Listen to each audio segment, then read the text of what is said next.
Whakaloflai atu kua o nego sarai mangawa, mai hane hatu tolo tau wala tala tutupu whakamua ke lātai mai tau nei.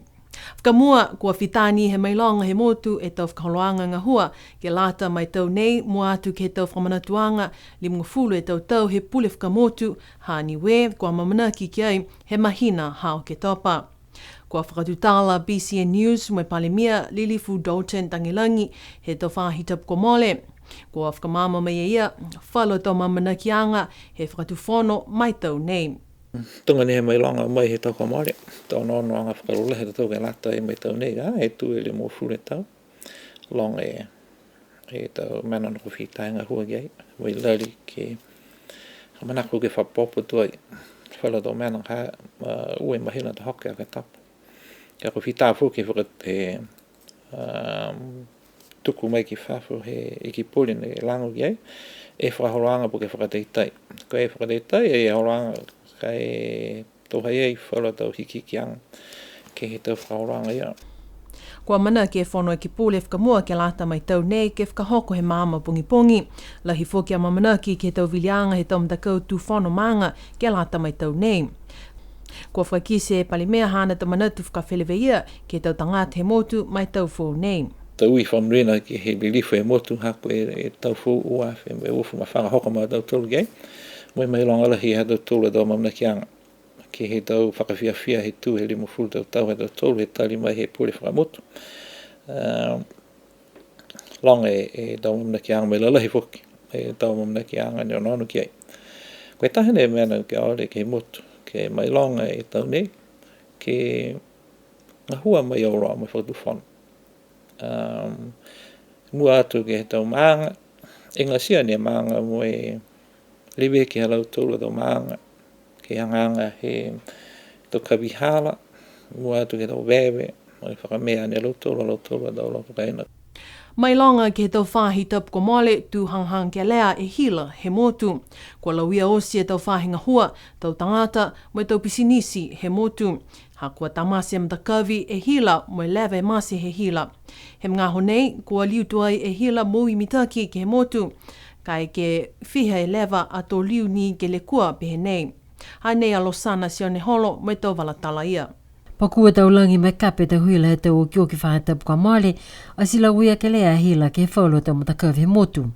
Mai longa ke whahatapu ka male fōki, la uia mas ke lea e motu, tau whahinga hoa mai tau pisinisi ha kua ta amase matakawe e hila.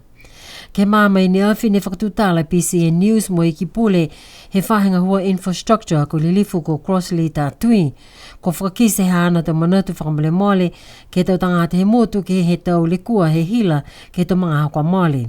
Whakamua whakamale mole hako e masamasakere ni au kua whakapitai e motu ke he whahitapu poko mole e whahitapu heo moita tolu he hoko mai ke he mga hane tunga iane kua mai longa yo tolu to pulutu ni hoko mai pau waki he whahi tapu ka mole ni ko mai ke whoki ke ngā hua ki he tau ni siri ni kua le lori mai malana mai he puhala hako e hila ni kape he tahala pitu mahino ka mori ki tua si malana i tau ensin mai loa tonu ki ai mai he ensinia ni hake mai he mahina a te asembo i kule kua i hei na kaila holo mita ki e lori yanga he futufono ki whangahua e renewable energy, moi the national grid generation of power.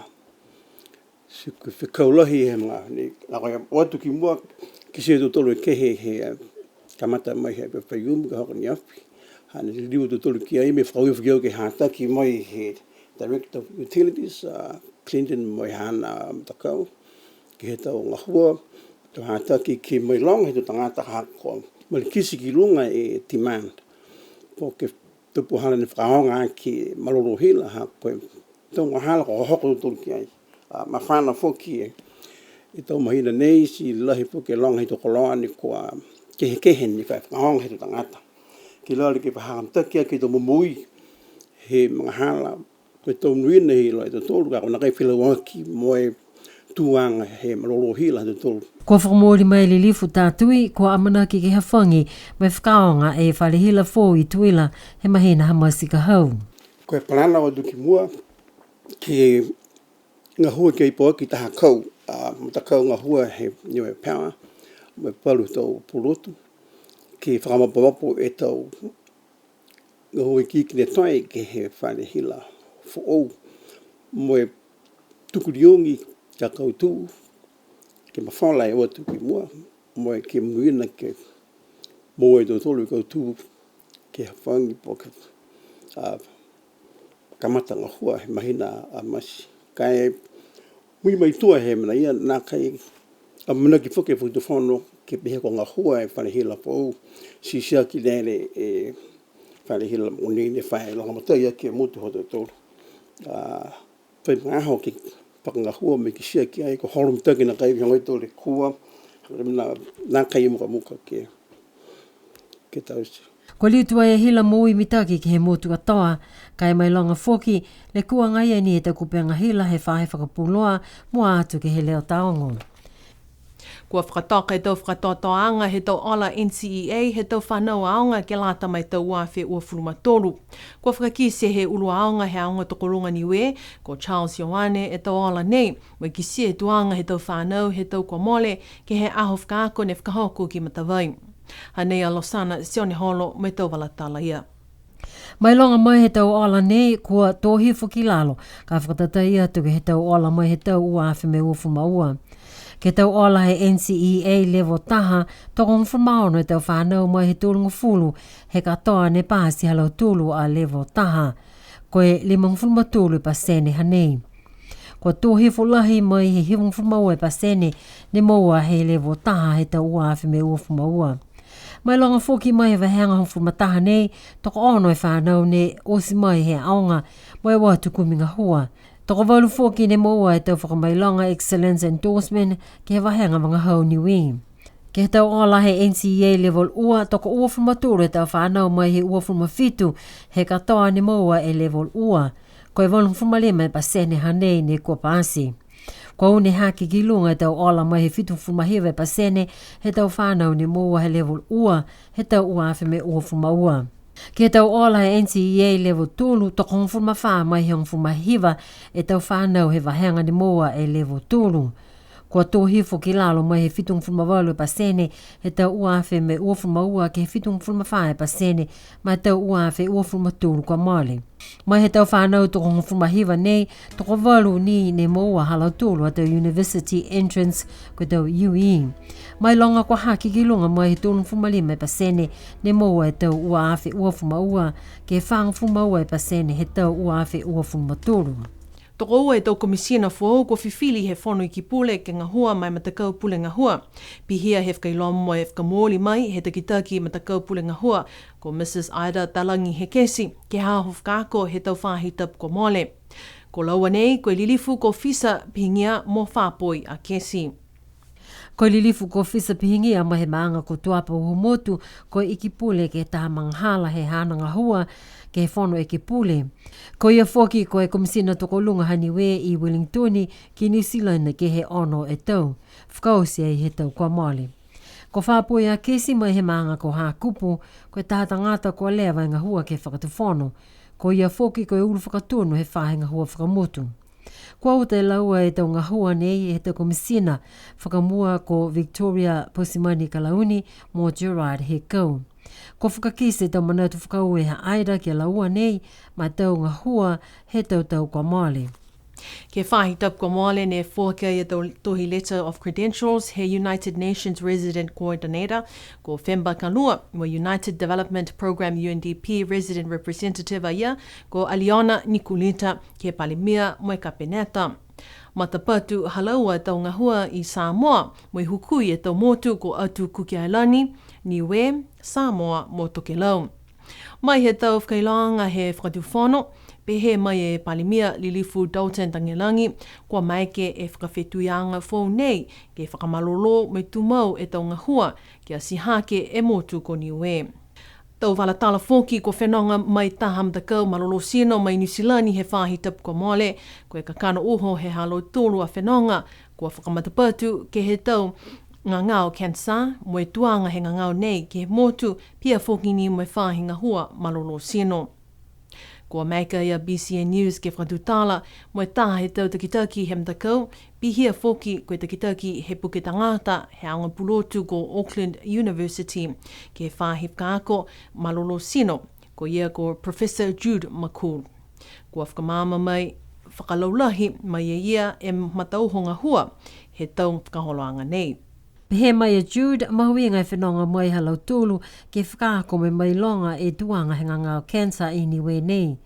Ke whakahoko whalua tau whakatutala anga me tau tangata he motu, ke tau tulu ianga mai langa matai, ke tukutuku hifo e tau mase ke lea, mai naka i maua he tau ngangao cancer. Katoa e whitu mahina halau tūlu ne toi, ke whakakatoa toa halau tūlu tau whakaholoanga nei. Katoa toko tūlu halau tūlu he matakau. Toliliwa tu lau tolu he awhleile he whaetapu nei. Ke māminia whine whakahoko e tā whakaholoanga mahuinga ke whale he komisina toko longa ha Australia ki Niue i tā peu. Whakatutala BCN News mo lilifu komisina ha Australia ko Katie Stewart he māminia whi. Pehe mai a ia, mahuinga whakaholoanga he aho ko maike ke kaua uloa e tau whanau whakaako me tau alumni ke langmatai ke asihake e tau ngahua. Pia whoki ni ke tuanga he motu ko Niue. Toko whae tau whanau whakaako he mga honei mo e toko ua e tau whanau whakaako kua whakausi e tau whakakoanga ke motu ko fisi taha ke whahinga hua malolo sino mo e taha ke whahinga hua hila. Kua liliu mai tua ia loa ke motu me ngā hua ke tau whahinga hua nei. Pese ni he na kai whai tangata ne tuku e tau manako ke tau scholarship mai tau nei, kua whakamawhana te komisina ha Australia ke lau tolu ke whakahu mai tau manako ke lata mai tau ka hau. Taha whoke scholarship ke lata mai tau whakakoanga postgraduate ke Australia. Kua hawhangi tau papa tuhi ole he tau scholarship Australia Awards Pacific mai tau waife ua fulumalima he mga honei. Tō pā mai whakausi he mtahiku he mahina ka hau hamasi. Ne whenonga mai ta hamdakau he tau whanau a aonga tokolunga ko Ross Mini College a ia i New Zealand he whahi tapu kua mole. Koe kakano he whenonga nei, koe taha he tau whakataitai he whahinga hua whenonga e vaeva. Katoa e toko hongo furu e tau whanau aonga, mai he tau wahenga hongfuluma ua, mai hongfuluma tolu, mai toko ua e tau whai aonga. Koe taha wala he whenonga halo tolu mai ke motu, koe kua lātai mai tau whakakoanga outdoor education. Taha ni e whahi tapu halau tolu ne nonofo mai ki Niue ke whale aonga i lia langi la kepa. Longa tau mena ke kehe halau tolu ne ko tause ko koutahi a maunga ono whetū me tause umu. Pehe mai e taha e tau tangatanga hua he whahi whenonga e vewaha Niue ki New Zealand ko Sarah Porter. La he mahuinga e whenonga nei kua maike ke whakataitai. Whalua tau puhala kua maike ke langmatai a ke whahinga hua pia whoki ke tau whanau aonga i New Zealand. La he whiawhia e tau whanau aonga kua mai ki Niue mo la he amamana ki halau tolu ke liliu mai. Kua liliu atu halau tolu he awhleile he whahi tapu kua mole. Tola he makaka e tau pele he mtakau whiwhine ha Niue ke tau wheua Pacifica Youth Cup ne whakahoko he mahina kua mole. Tu tolu e mtakau whiwhine Niue ke tau wheua Pacifica Youth Cup Under 18 ke he fufuta he tau whiwhine he katoa. Pese ni he na kai whai tuanga e mtakau tāne, la he whiawhia e mtakau ke he tau malolo, he tau whanau kua whakakise ke he male. Ha nei alosana sione holo mai tau walatala ia. Mai he tau whakailoanga he matakau Auckland Niue Rugby League Incorporation, kau tua lau tōlu hongo furu e tau ala ke whaa kia tonga. La he uka me maloloha lau tōlu e tau peli mai he ka mataanga ke hoko ke whakausianga. Ke he matakau tāne ha Niue, whetoko atu lau tōlu me matakau hato ke lau ke wheua whakahiko ha lau tōlu. Pese ni he naka e kau tua lau tōlu tunga he matakau whiwhine, kai la he malolo me makaukau ha lau tōlu a tau puhala peli. Toko whae tau whanau tāne mai Niue ne whetoko ke wheua nei, ko lau tūlu nei ko spito he tutu mai i Avasele, Aaron tukutama mai i Tamakotonga, Austin tālangi mai i Avasele mo Tamakotonga, mo Delamere Faitala mai i Tuapa. Ne kamata e wheua Pacific Youth Cup ua a wheua whumawha he aho lotu ua whumawha, mai whakausi he aho tapu a ua whumavaru e nuali ki New Zealand. Ne whakahoko ke hene Vacation Home Stadium i Pukekohe, mai katoa whitu e tau matakau Pasifika, ne whetoko atu ke tau wheua nei. Se pihia ata tola tau wala tala tutupu ke lata e moe whiawhi nei, tō liuni ke mātutaki fōki he pōtuloto ke lata e moe tau wala tala tutupu whakapeli tānia. A tō hoko e ke he tau mga huia, a manaki e ke munui nea whiawhi moe tau fōu nei. Ko neko sarai mga awa, ko mawehe atu, nonofo a.